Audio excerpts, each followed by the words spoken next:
सहनाववतु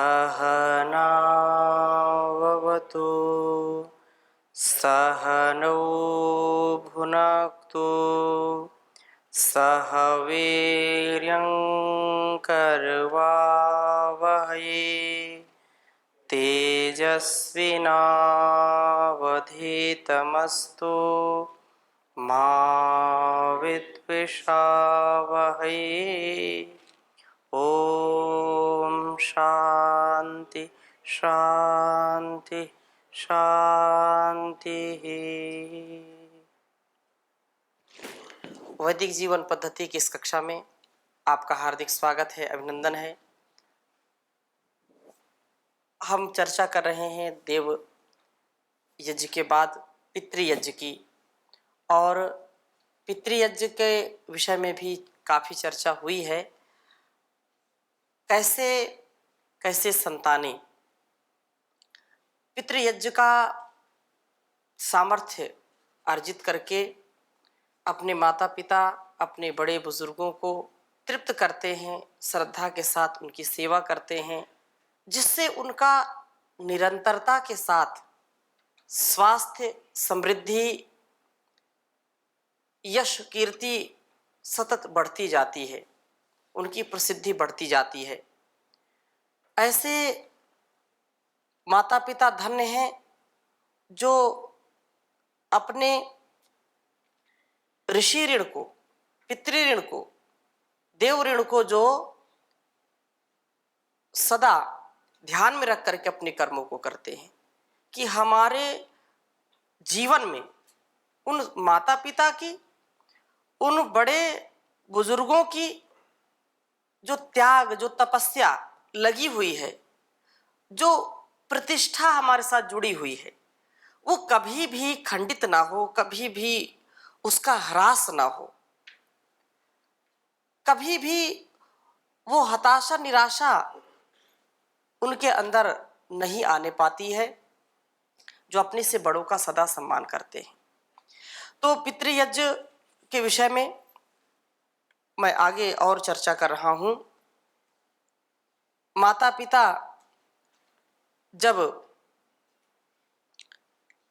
प्रसन्न होते हैं, आनंद की अनुभूति उनको होती है, अपने पुत्र और पुत्रियों को देख करके उनके अंदर आशीर्वाद स्वभावतः प्रस्फुटित होता है, तो समझिए कि माता पिता तृप्त हैं और उनका तर्पण हो रहा है।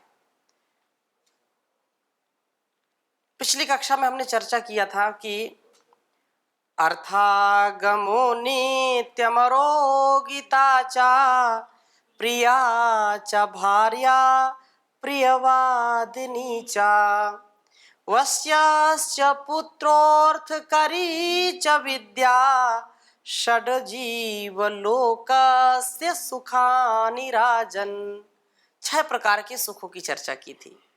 6 प्रकार के सुख, जिसमें नित्य धन का आगमन हो, धन आता रहे,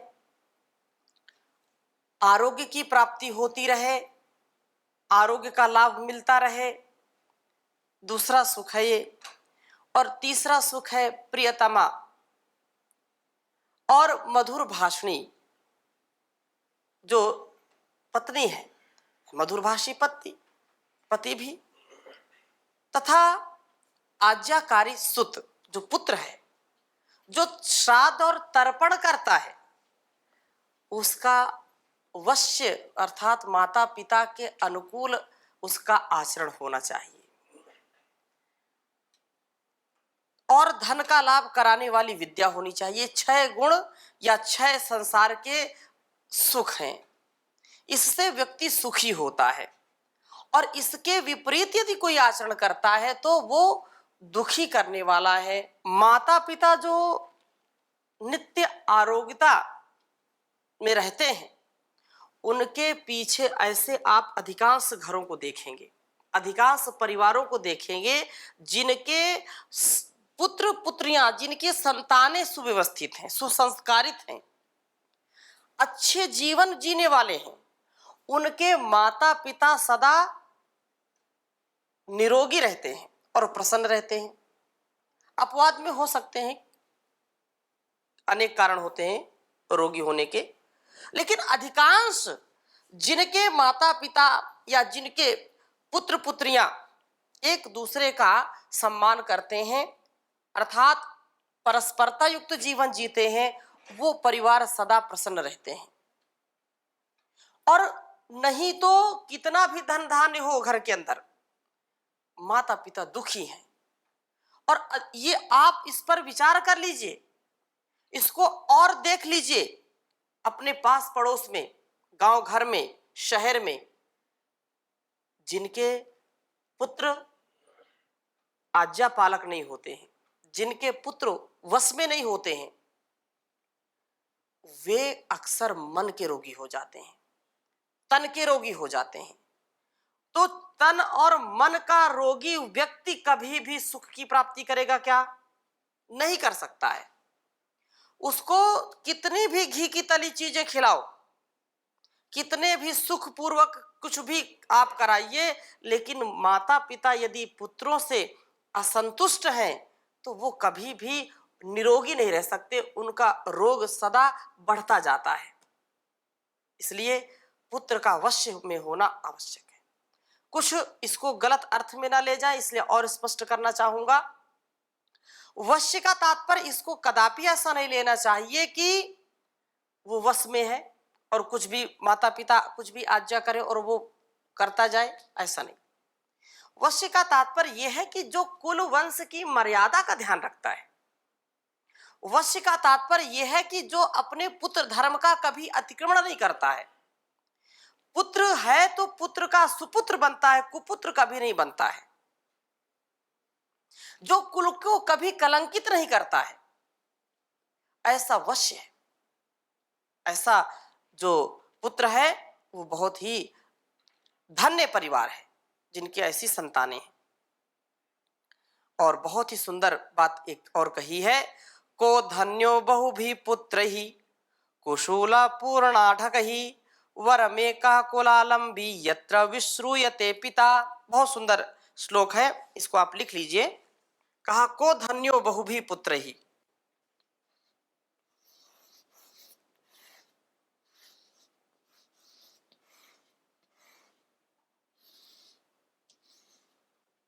को धन्यो बहु भी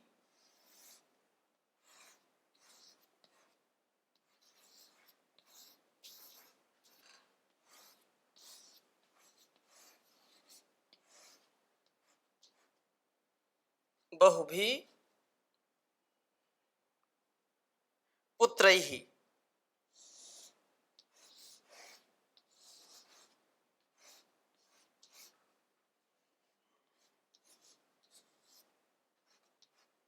को धन्यो बहु भी पुत्र ही कुशूला पूर्णाढाक ही।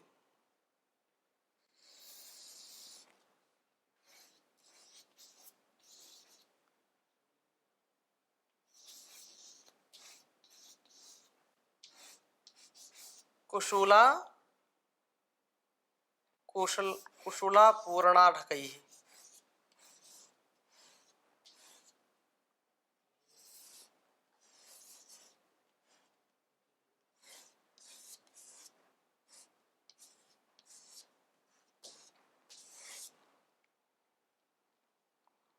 कुशूला पूर्णाढक ही। और अगली बात क्या कही, वरम एक कुलालंबी।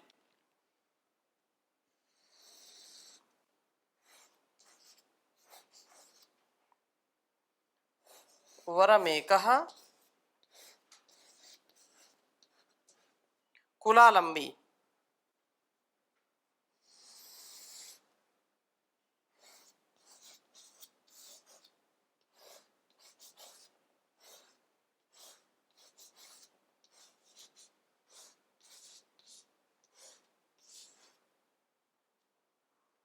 वरम एक कुलालंबी यत्र विश्रूयते पिता।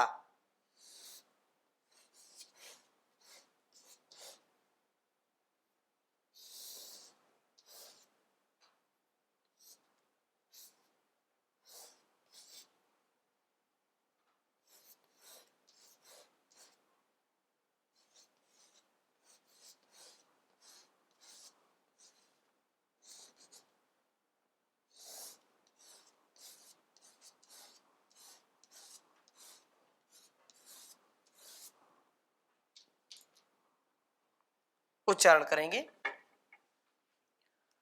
को धन्यो बहुभी पुत्रैः कुशूलापूर्णाढकैः वरमेकः कुलालम्बी यत्र विश्रूयते पिता। को धन्यो बहुभिः पुत्रैः कुशूलापूर्णाढकैः वरमेकः कुलालम्बी यत्र विश्रूयते पिता। तो बहुत ही सुंदर बात कही कि कहा कि को धन्यो, कि कुशूल नामक पात्रों से भरे जाने वाले अनाज रखने वाले जो आढ़क नामक पात्रों के समान अर्थात बहुत भोजन करने वाले पुत्रों से कौन बड़ाई पाता है। परंतु जिसके उत्पन्न होने से वरमे कहा कुलालंबी यत्र विश्रूयते पिता, जिसके उत्पन्न होने से पिता संसार में विख्यात हो जाता है, कुल दीपक एक ही पुत्र अच्छा है। पुनः मैं यहां पर चर्चा करना चाहूंगा। को धन्यो बहुभी पुत्रैः कुशूला पूर्णाढकैः, मतलब बहुत, जैसे वरमेका गुड़ी पुत्रो, एक श्लोक पढ़ा था ना, वरमेका गुड़ी पुत्रो नाचा मूर्ख शतानपि, सैकड़ों मूर्ख पुत्रों की अपेक्षा क्या है, एक पुत्र ही हो। एक पुत्र ही हमारे कुल वंश को संसार में प्रकाशित कर सकता है, कुल दीपक बन सकता है। लेकिन अगर सैकड़ों पुत्र हैं और वो मूर्ख हैं, तो ऐसे मूर्ख पुत्र सैकड़ों हो जाएं तो भी उससे हमारा कभी कल्याण नहीं हो सकता। इसी प्रकार से यहाँ भी इस बात को कहा कि कुशूल नामक पात्रों से भरे जाने वाले अनाज रखने के आढ़क नामक पात्रों का समान अर्थात बहुत भोजन करने वाले पात्रों से कौन बड़ाई पाता है। कुशूल और आढ़क ये पहले के शब्द हैं, संस्कृत के शब्द, कि बड़े पात्र हो या छोटे पात्र हो। कुशूल और आढ़क, आढ़क तो छोटा होता है, कुशूल जो कुठुलिया बोलते हैं, कहीं कहीं कहीं उसको कोठी बोलते हैं, समझते हैं, बड़े पात्र होते हैं ना। हाँ हाँ, तो एक छोटे छोटे पात्रों में रखना और एक बड़े पात्र में रख दिया, तो अनाज रखना ही तो है, लेकिन अगर बड़ा पात्र हो तो वो सुगमता से रखा जा सकता है, और छोटे छोटे बहुत हो तो भी बड़ी परेशानी होगी। ऐसे ही जो विशाल व्यक्तित्व वाला यदि संतान है, वह पुत्र जिसमें विवेक वैराग्य है, वह पुत्र जो बड़ी सोच वाला है, कड़ी मेहनत वाला है, वो ऐसा एक पुत्र पर्याप्त है कुल के लिए। और ऐसे छोटी संकीर्ण विचारधारा वाले, संकीर्ण सोच वाले, जो बिल्कुल संकुचित विचारधारा में जीवन को जीने वाले हैं, ऐसे पुत्रों की अपेक्षा दीर्घ और विस्तृत विचारधारा वाले पुत्रों से पिता सदा सुशोभित होता है। कुलदीपक एक ही पिता संसार में विख्यात हो जाता है। जैसे मैंने कई बार कहा कि एक यदि सुसंतान है और उस सुसंतान, कितने भी महापुरुष हैं, हजारों सैकड़ों लाखों महापुरुषों के नाम आप जान सकते हैं, और उन महापुरुषों के साथ उनके पिता और माता का नाम जुड़ा हुआ है। माता पिता ने विशेष कुछ नहीं किया, उनके पुत्रों ने अपने विस्तृत ज्ञान से, विस्तृत पुरुषार्थ से, अखंड प्रचंड पुरुषार्थ से अपने जीवन को भी अच्छा जिया और अपने कुलवंश का नाम सुनहरे अक्षरों में लिखाया, स्वर्णिम अक्षरों में उनका नाम लिखा गया, और अपने साथ साथ अपने माता पिता का भी नाम जोड़ लिया। अर्थात वो जोड़ क्या लिया, वो तो जुड़ा ही होता है।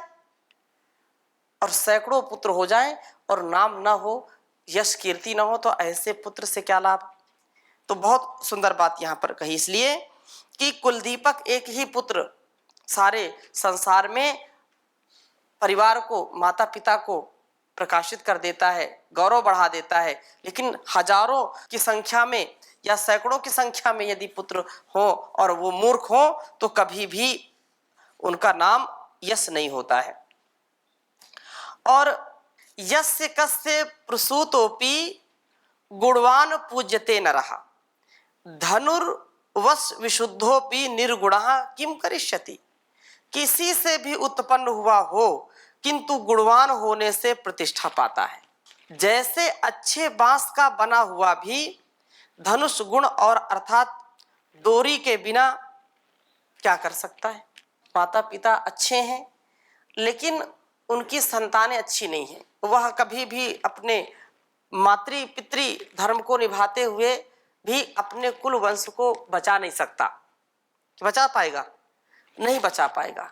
माता पिता कितना भी पुरुषार्थ करें, लेकिन माता पिता की कृपा हमारे ऊपर है, गुरुजनों की कृपा हमारे ऊपर है, सारे समाज की कृपा हमारे ऊपर है, ईश्वर की कृपा हमारे ऊपर है, लेकिन अपनी कृपा भी तो चाहिए। जब तक हमारी कृपा हमारे ऊपर नहीं होगी, अर्थात बड़ों ने बताया कि ये मार्ग अच्छा है, इस पे चलो, शास्त्र भी वही मार्ग बताते, इस मार्ग पर चलना है आपको, लेकिन बता सब रहे हैं, हम चल नहीं रहे, चलना तो हमको पड़ेगा ना। माता पिता कर्म के साथी नहीं होते, माता पिता केवल जन्म के साथी होते, कर्म तो हमको करना है। तो माता पिता का जो उत्तरदायित्व था उन्होंने तो निभा दिया, लेकिन एक उदाहरण दिया कि जैसे अच्छे बांस, कुछ बांस ऐसे होते हैं कि उनका धनुष बनता नहीं है, जल्दी लचीले नहीं होते, कुछ बांस लचीले होते हैं, अनेक प्रकार के बांस होते हैं। तो एक उदाहरण इन्होंने दिया कि बांस जो अच्छी क्वालिटी का होता है, गुणवत्ता से युक्त होता है, उसका धनुष बहुत अच्छा बनता है, लेकिन धनुष बनेगा कब? जब उसमें प्रत्यंचा चढ़ाएंगे, प्रत्यंचा चढ़ेगी, डोरी चढ़ेगी, तभी तो धनुष बनेगा। इसलिए जो बांस है वो कुल का काम करता है। माता पिता हमारे जो है जन्मदाता होते हैं, लेकिन डोरी का काम कौन कर रहा है? पुत्र कर रहा है। डोरी काम कौन करेगा? पुत्र कर रहा है। और बांस कितना भी अच्छा हो और डोरी अच्छी ना हो तो निशाना लगेगा क्या?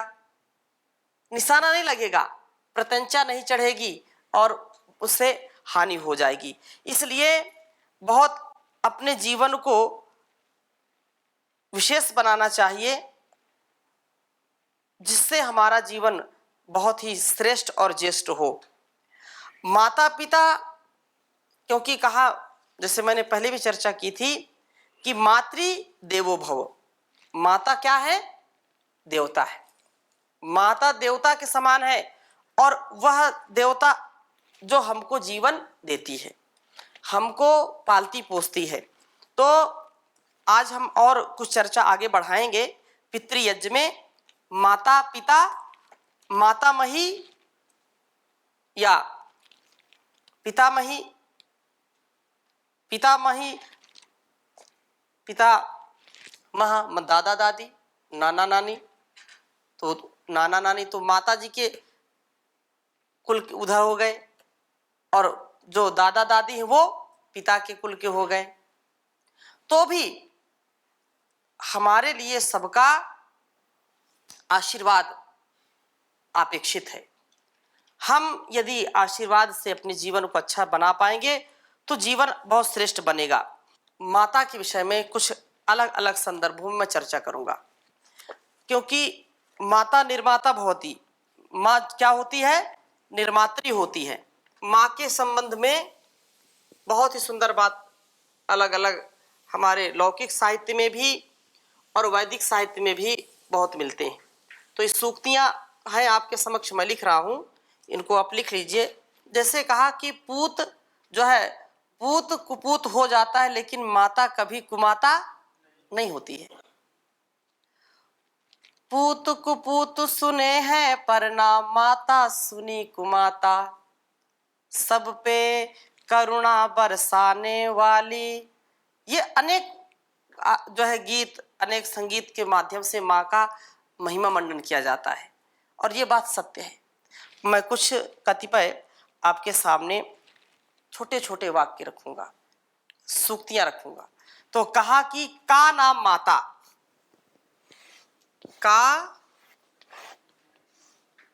का नाम माता।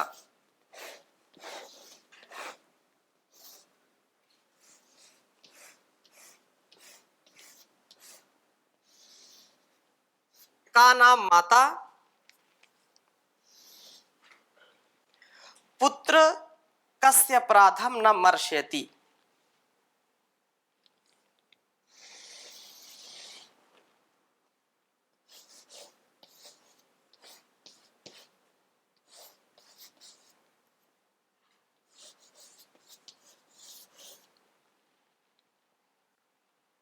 पुत्र कस्य अपराधम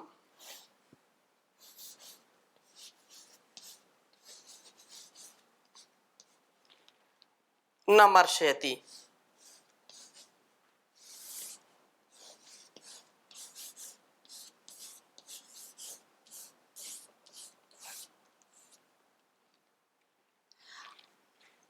बहुत सुंदर बात कही। अर्थात कहने का आशय यह है कि वह माता, माता कौन है, कौन सी ऐसी माता है जो पुत्र का अपराध क्षमा ना करे। कौन सी ऐसी माता है जो पुत्र का अपराध क्षमा ना करे। अर्थात मां अपने पुत्र के अपराधों को क्षमा करती है।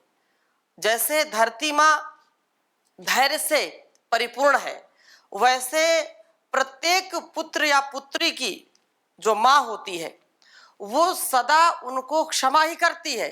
यदि मां क्षमा ना करे तो कभी भी हमारा पालन पोषण नहीं हो सकता है। क्यों हो सकता है? कितने बार, अनगिनत बार उसने हमको क्षमा किया है, अनगिनत बार, असंख्य बार उसने हमारे जो है छोटे छोटे दुर्व्यवहारों को अनदेखा किया है कि ये छोटा बच्चा है, ये पुत्र या पुत्री है, तो ये अगर वो थोड़ी थोड़ी बातों पर विचलित हो जाती तो शायद हमारा पालन पोषण ठीक ना हो पाता। इसलिए संसार में मां से ज्यादा हमारा ख्याल रखने वाला कोई नहीं है, मां से ज्यादा सहन करने वाला हमको कोई नहीं है। जिसको धर्मपत्नी कहते हैं उसकी भी एक सीमा है सहन करने की। अब तो बड़ी विचित्र व्यवस्था हो गई है। पहले तो ये कोई कहीं भी ऐसा शब्द नहीं जो डाइवर्स बोलते हैं अंग्रेजी में, डाइवोर्स, और तलाक बोलते हैं, ये कहीं भी हमारी संस्कृति में कहीं भी नहीं है। और कभी ऐसा कोई इतिहास नहीं मिलता कि तलाक हो गया हो। तो ऐसी स्थिति में मां जो है वो सबसे ऊंचा दर्जा मां का इस संसार में। मां की जो ममता है उस ममता की समता कोई हो नहीं सकती। इसलिए आनंद राधम में एक वाक्य आता है मां के लिए, जन्मना एव नारी माता। अब इसमें जो मातृशक्ति है उसके लिए कह दिया कि जन्म से ही, बहुत सुंदर बात है।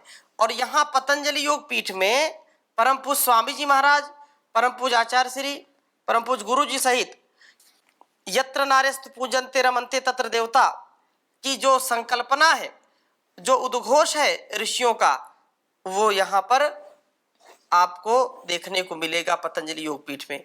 तो ये बात कही यहाँ पर, जन्मना एव नारी माता, जन्मना एव नारी माता।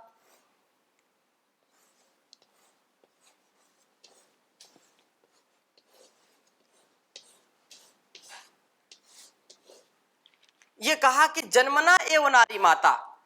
हमको हमेशा स्मरण रखना चाहिए कि जन्म से ही नारी जो है मां होती है। अर्थात जो उसके अंदर करुणा का भाव है, उसके अंदर जो ममत्व है, उसके अंदर जो स्नेह का, वात्सल्य का जो भाव है, वो जन्म से होता है। जो भी नारी के शरीर में आत्मा होती है वह निश्चित रूप से मां का ही स्वरूप होता है। परमात्मा जैसे माता भी है और पिता भी है, जगत जननी भी है और जगत पिता भी है। ऐसे नारी के लिए कहा गया कि नारी तो जन्म से माँ की समान होती है। माँ के अंदर जैसे स्नेह, वात्सल्य, करुणा, वैसे कोई भी जो है नारी जाति में ये उसकी महिमा है।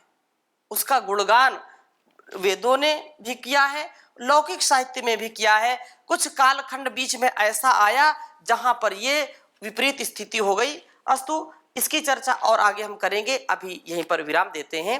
ओम शांति शांति शांति।